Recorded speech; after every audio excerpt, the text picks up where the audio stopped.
नमस्कार दोस्तों, स्वागत है आप सभी का मेरे वीडियो में। आज हम ब्रिटिश भारत में जो अर्थव्यवस्था का हाल था उससे संबंधित कुछ प्रश्न लेकर आए हैं। तो चलिए शुरू करते हैं। हमारा पहला प्रश्न है, अंग्रेजी शासन का प्रभाव किस क्षेत्र में अधिक पड़ा? इसका सही उत्तर है ऑप्शन ए, आर्थिक क्षेत्र पर। अगला प्रश्न है, ब्रिटिश काल में भारत में निम्नलिखित में से किस भू राजस्व व्यवस्था को नहीं अपनाया गया था? तो इसका सही उत्तर ऑप्शन डी, दहसाला व्यवस्था। और दोस्तों, ये दहसाला व्यवस्था जो है वो मुगल सम्राट अकबर के समय से राजा टोडरमल द्वारा शुरू की गई थी। अगला प्रश्न है, भारत में रेल लाइन निम्नलिखित में से किसने बिछवाई थी? तो इसका सही उत्तर ऑप्शन सी, डलहौजी ने। अगला प्रश्न है, भारत से ब्रिटेन की ओर संपत्ति के अपवाहन का सिद्धांत किसने प्रतिपादित किया था? तो इसका सही उत्तर ऑप्शन बी, दादा भाई नौरोजी ने। हमारा अगला प्रश्न है, वर्ष 1853 में लॉर्ड डलहौजी ने सबसे पहले टेलीग्राफ लाइन शुरू की थी, वह किसके बीच थी? तो इसका सही उत्तर ऑप्शन डी, कोलकाता और आगरा के बीच। अगला प्रश्न है, भारत में ब्रिटिश भू राजस्व प्रणाली का निम्नलिखित में से किसने अधिक लाभ प्राप्त किया? तो इसका सही उत्तर ऑप्शन सी, जमींदार ने। अगला प्रश्न है, भारत में सबसे पहले सूती वस्त्र मिल किस शहर में स्थापित किया गया था? तो इसका सही उत्तर ऑप्शन बी, बम्बई में। अगला प्रश्न है, किसके द्वारा बंगाल और बिहार का स्थायी बंदोबस्त या इस्तमरारी बंदोबस्त शुरू किया गया था? तो इसका सही उत्तर ऑप्शन डी, कार्नवालिस के समय।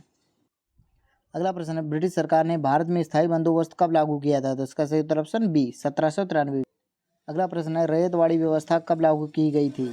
इसका सही उत्तर है ऑप्शन सी, 1820 में। अगला प्रश्न है, पहली बार औपचारिक रूप से महलवाड़ी प्रथा कब लागू की गई थी? इसका सही उत्तर ऑप्शन डी, 1822 में।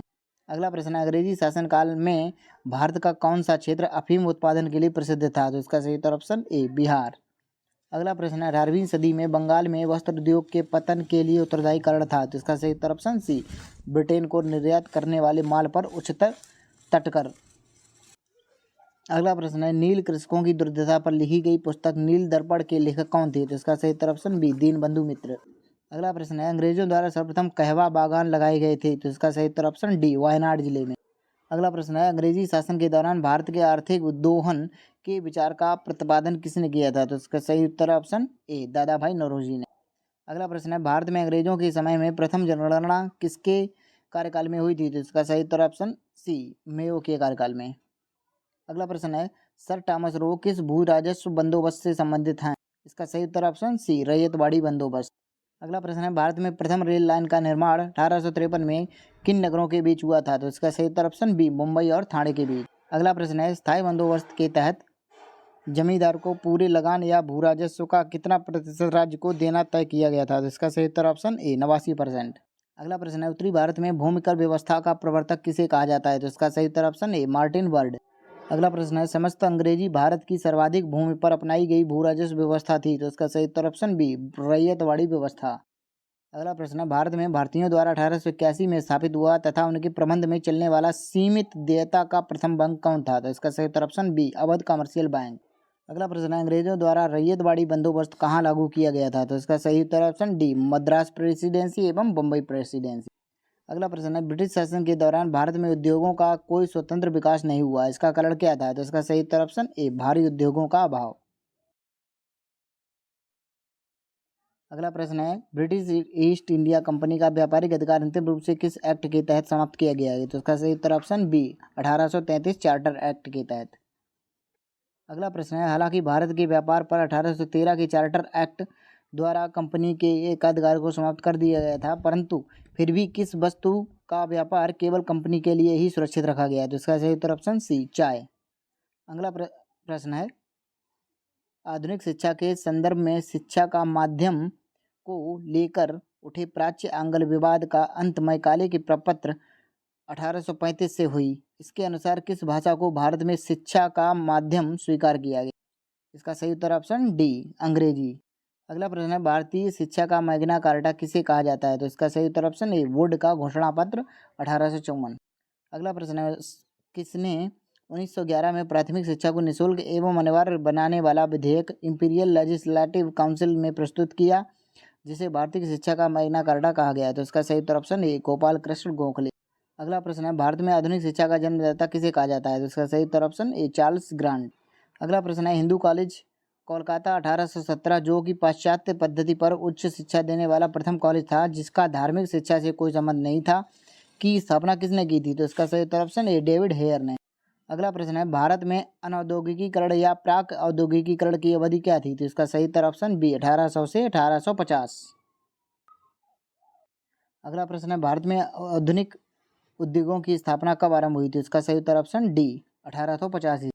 अगला प्रश्न है, भारतीय बुनकरों की दयनीय हालत पर किस गवर्नर जनरल ने टिप्पणी की? इनका दुख दर्द समूचे इतिहास में अतुलनीय है, कपड़ा बुनकरों की हड्डियों से भारत की धरती सफ़ेद हो गई। तो इसका सही उत्तर ऑप्शन बी विलियम बेंटिक। अगला प्रश्न है, किसने भारत में रेलवे की स्थापना को आधुनिक उद्योग का अग्रदूत या जननी की संज्ञा दी? इसका सही उत्तर ऑप्शन बी कार्ल मार्क्स ने। अगला प्रश्न है, पहली आधुनिक पटसन मिल कहाँ स्थापित हुई? तो इसका सही उत्तर है ऑप्शन ए रिसरा बंगाल में। अगला प्रश्न है, पहले आधुनिक लोहा इस्पात उद्योग की स्थापना कहाँ हुई? तो इसका सही उत्तर ऑप्शन ए बिहार में। अगला प्रश्न है, बिखरे हुए स्वायत्त गांव के कवच को इस्पात के रेलों से छेद किया गया जिससे उनके जीवन रक्त का ह्रास हो गया, यह किसने कहा था? इसका सही उत्तर ऑप्शन बी बुकानन ने। अगला प्रश्न है, कांग्रेस के किस अधिवेशन में पहली बार कांग्रेस द्वारा मौलिक अधिकारों और राष्ट्रीय आर्थिक कार्यक्रमों से संबंधित प्रस्ताव पारित किए गए? तो इसका सही उत्तर ऑप्शन ए कराची अधिवेशन 1931। अगला प्रश्न है, कांग्रेस के कराची अधिवेशन मार्च 1931 के अध्यक्ष कौन थे? तो इसका सही उत्तर ऑप्शन ए सरदार वल्लभ भाई पटेल। अगला प्रश्न है, 20वीं सदी के पूर्वार्ध में देश का भीषणतम अकाल 1942-43 में कहाँ पड़ा था? तो इसका सही उत्तर ऑप्शन ए बंगाल में। अगला प्रश्न है, 1938 ईस्वी के अंत में भारतीय राष्ट्रीय कांग्रेस के अनुरोध पर जो राष्ट्रीय योजना समिति बनाई गई थी उसके अध्यक्ष कौन थे? तो इसका सही उत्तर ऑप्शन बी जवाहरलाल नेहरू। अगला प्रश्न है, अकालों को रोकने तथा अकाल पीड़ितों की सहायता है तो भारत सरकार ने अकाल संहिता कब लागू की थी? तो इसका सही उत्तर ऑप्शन सी 1883 में। अगला प्रश्न है, भारत में विकेंद्रीकरण का शुभारंभ किसके समय हुआ? तो इसका सही उत्तर ऑप्शन डी मेयो के समय। हमारा अगला प्रश्न है, रेल विभाग के लिए पृथक रूप से रेलवे बजट कब आरंभ हुआ? तो इसका सही उत्तर ऑप्शन ए 1925 में। अगला प्रश्न है, ब्रिटिश नागरिकों को सर्वप्रथम किस वर्ष भारत में भूमि खरीदने एवं बसने की अनुमति मिली? तो इसका सही उत्तर ऑप्शन बी 1833 में। अगला प्रश्न है, the economic history of India के लेखक कौन है? तो इसका सही उत्तर ऑप्शन बी रमेश चंद्र दत्त। अगला प्रश्न है, भारत में इस्पात का उत्पादन सर्वप्रथम कब प्रारंभ हुआ? तो इसका सही उत्तर ऑप्शन बी 1913 में। अगला प्रश्न है, अंग्रेज घुसपैठियों ने भारत के करघे को तोड़ डाला और चरखे को नष्ट कर दिया, यह कथन किसका था? तो इसका सही उत्तर है ऑप्शन डी कार्ल मार्क्स ने। ठीक है दोस्तों, हमारा सेशन यहीं पर समाप्त करते हैं। आशा करते हैं आपको ये पसंद आया होगा।